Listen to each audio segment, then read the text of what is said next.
Hello students, তো HSLC বা HS exam যোৱাৰ পিছতে ছাত্ৰ-ছাত্ৰীসকলৰ মাজত এটা ডাঙৰ প্ৰশ্ন আছে ৰিজাল্ট কেতিয়া দিব এক্সাম শেষ হ'ল কিন্তু ৰিজাল্ট কেতিয়া দিব তো আজিৰ ভিডিঅ'ত আমি সেইখিনি ডিসকাস কৰিম যে ৰিজাল্ট কেতিয়া দিয়াৰ সম্ভাৱনা আছে তো ইয়াতে আমি যদি চাওঁ আমাৰ HSLC এক্সাম য'ত আমাৰ ফেব্ৰুৱাৰী মাহতে শেষ হৈছিল 27 তে শেষ হৈছিল গুটেখিনি এক্সাম কিন্তু আমাৰ HS ৰ ক্ষেত্ৰত আমাৰ এক্সাম বিলাক শেষ হৈছিল কেতিয়া মাৰ্চৰ 17 লৈকে এক্সাম আছিল এতিয়া আমি প্ৰথমতে যদি HSLC ৰ কথা কওঁ তো HSLC এক্সামৰ শেষ বহুত দিন আগতে হ'ল আৰু বহিখিনিও চেক কৰি শেষ হৈছে এতিয়া বহিখিনি আমাৰ য'ত আসাম মানে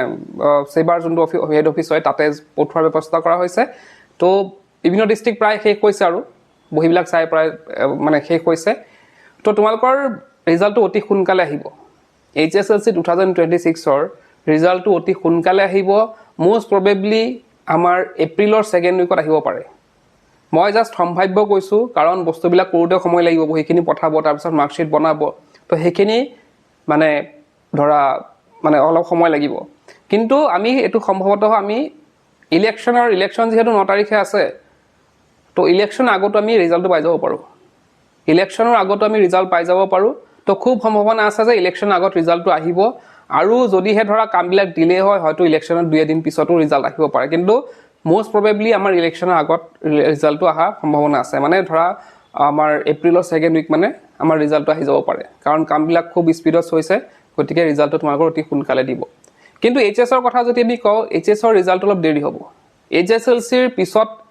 কেদিনমান পিছতহে HS ৰ ৰিজাল্টখিনি পাব কাৰণ যেহেতু তেওঁলোকৰ বহুত দিন পিছত এক্সাম শেষ হৈছে গতিকে তেওঁলোকৰ ৰিজাল্টটো ডিলে হ'ব তো তেওঁলোকৰ ৰিজাল্ট যদি আমি এক্সপেক্টেড ডেট আমি যদি কওঁ এক্সপেক্টেড সময়টো যদি আমি কওঁ তো বিহুৰ আহে তেওঁলোকৰ ৰিজাল্টটো দিয়া হ'ব মানে HSLC ৰিজাল্ট দিয়াৰ প্ৰায় 15-20 দিন মান পিছতহে তেওঁলোকৰ ৰিজাল্টটো পাব HS ৰ কাৰণ HSLC ৰ ক্ষেত্ৰত কি হয় তেওঁলোকৰ যেহেতু আমাৰ MCQs থাকে বেছিভাগ গতিকে চেক কৰিবলৈ বেছি সময় নালাগে কিন্তু HS ৰ ক্ষেত্ৰত যেহেতু MCQs ইমান নাই গুটেখিনি চাবই লাগিব ওএমআৰ শীট নাই যেহেতু তেওঁলোকৰ গুটেখিনি চাব লাগে গতিকে সময় লাগে আৰু HS ৰ ক্ষেত্ৰত আমি যোৱাবাৰো যদি চাওঁ বহুত দিন পিছত কিন্তু